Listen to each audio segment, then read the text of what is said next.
Welcome to the second hour of World Crisis Radio, our Christmas week program. And we're in touch right now with the Michigan State Prison in Jackson. We're trying to get there okay to bring you an interview with Reverend Edward Pinkney. So they've been getting calls here from the Genesis Communications Network, and that, I think, it's always healthy for such people to know that they're under scrutiny. But while we're waiting to see if we can bring on Reverend Pinkney, I would suggest that we now get a report from Daniela Walls. She is, of course, the chairperson of the Tax Wall Street Party, and she has been one of the leading forces in the defense of Pinkney, his political defense and also his legal defense. So I think we should probably go to Daniela now and get a report about what's going on all of those fronts, right? Remember, Daniela, people have not heard from us on this program since last Friday, so a whole lot has happened in the meantime. Okay, so I'll try to be thorough. As for getting through to Pinkney, media was able to get through in the last 24 hours, but I've heard that it's getting tougher, and they've been given the opposite of the green light to let media through. So keep pushing. You have the number to get through to Pinkney, but he told me that he absolutely wants to be on the show and tell everybody what's happening, but instead, I'm going to speak for him today, and if you can get through to him, that's great, but he definitely is going to be on next week. So and I have ways to work on how we can get that done. So Pinkney was sentenced this Monday, December 15th, to 2.5 to 10 years. He was immediately handcuffed on Monday morning and taken out of court and is currently sitting in the Jackson State Prison, 2 hours away from his wife, Dorothy, and legal counsel. He was supposed to be in the local jail, Webster, near the court for at least a period where he had easy access to counsel and family until the judge and the prosecution had time to review and respond to the motions that we filed in our sentencing brief. Pinkney was not legally allowed to be transported away from counsel until the judge and the prosecutor responded to the mandatory sentencing brief, if that makes sense. You're supposed to write a sentencing brief before you're given the sentence. The judge didn't read the sentencing brief. So he was supposed to respond to the brief before making any sentence. But he simply said in court, the prosecution didn't have time to read your brief. They legally have to read the brief to respond before making any sentence. Outside counsel from other states can't believe what's happening. The brief stated that the juror, one of the things that the brief stated was that the juror, Gail Freeling, was not only friends but a work colleague with both Sharon Tyler on the prosecution and Sheriff Paul Bailey. Gail Freeling was asked explicitly under oath if she knew either Clerk Sharon Tyler or Sheriff Paul Bailey. Those were the two key people. Under oath, Gail Freeling said no. That is not true. We worked with Pinkney to expose the fact that Gail Freeling, the lying juror in this case, lied under oath about her personal connections to these key individuals. This proved that we had a packed jury, and there's other things in the sentencing brief as well. I'm just going to focus on this for now. The motion that the jury was packed was presented as part of Pinkney's sentencing brief that by law they had to respond to. So this motion was filed before the deadline. This is important because the judge agreed to a deadline with us. And he said, we all know that I have to respond to your sentencing brief before sentencing you. That means the prosecution, this Mike Sepik, would have to come up with an argument in court why the sentencing brief we presented was meaningless if that was their decision. He would have to make a list of arguments. So this motion was filed before the deadline. So the judge, the prosecutor, and our legal team agreed on a date. We filed well before the deadline. So the judge agreed to it. So, and his argument in court, in quotes, was the prosecution didn't have time to read or respond to it. That is illegal.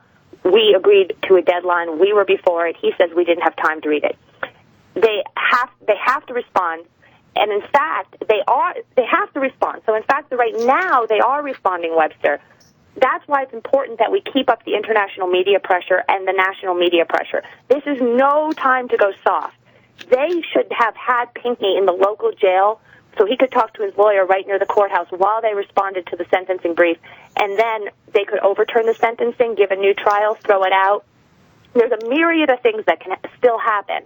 But instead what they did was they sent Pinkney 2 hours away to a prison at first it was a place called quarantine, which is similar to a solitary confinement, but outside counsel called the lawyer and told him that was highly illegal, that he couldn't consult with counsel. So I'm not sure, because you never know what goes on behind closed doors, why they allowed him to start talking to the media and to counsel, but I think that might have been why. We filed we filed the motion before the deadline.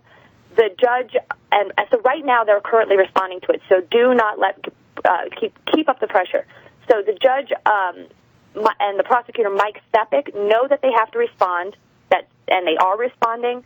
And this could mean that they can throw out the sentence, like I said, or give a retrial. So that's all illegal, that they shipped him to Jackson State Prison. Pinkney is 66 years old, and so a 2.5 to 10-year sentence is a lot of time. This was the reason for this large range of time is to send a message. And this is all about sending a message. All of this from the beginning has been about sending a message to the community to be afraid and to Pinkney to be afraid. And the message is that we'll give you 2.5 years at 66 years old if you shut your mouth and you don't protest from prison. And if you don't shut your mouth and keep protesting, it's going to be 10. And Reverend Pinkney begged me, he said, I want you to tell the world, Daniela.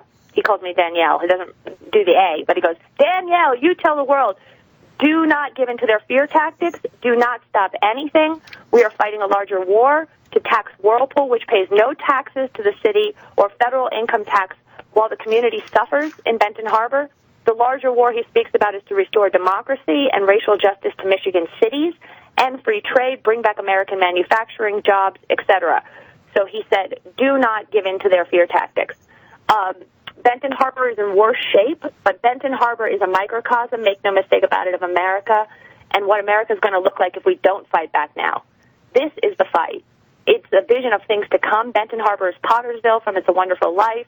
It's every one of those metaphors. Reverend Pinkney is fighting for democracy in a company town. I'd like to thank some of the activists, because there's a lot that they did to reduce what could have possibly happened. And don't think you didn't help. They're trying to create propaganda as if what the activists are crazy liberals or don't know what's going on. They're trying to paint a picture. We had over 100 letters flood into the judge from around the country and 10 different nations. He says over 100. We don't know the number. That could be 167. That could be 190. We don't know what he means by that. But Judge Chirac made a big deal of these letters in local press coverage and in the news. Every news show he's on, mainstream news, he says, I got over 100 letters, but he has to find a way to put them down, right, Webster? So he says they came from outside of Benton Harbor. So this is just a tactic to say that nobody in the community is on Reverend Pinkney's side. But the truth is that everybody in Southwest Michigan in Benton Harbor is afraid. They have been victims for decades of institutional racism, poverty, harassment by the Whirlpool Corporation's henchmen like Judge Chirac, and Pinkney is the last person that's standing up. So that's what's going on.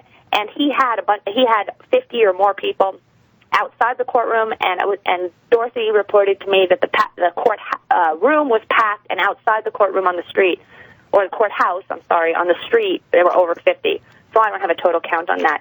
But here's what's going on. Pinkney has enemies in high places. Do not underestimate how high this goes. The corruption goes up to the highest levels of government and corporate collusion. We've had a hit piece written by the Heritage Foundation the other day, Webster. The Heritage Foundation itself wrote a hit piece saying Pinkney is guilty of election fraud. And it says these crazy liberal activists are coming to his defense. Pinkney was no crazy liberal, Democrat, Republican. He was fighting for justice.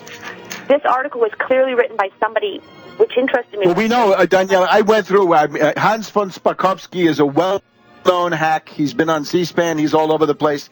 Thank you very much. I think we've covered the waterfront. So we'll see you again next week, huh? And we'll try to get some good news for the world.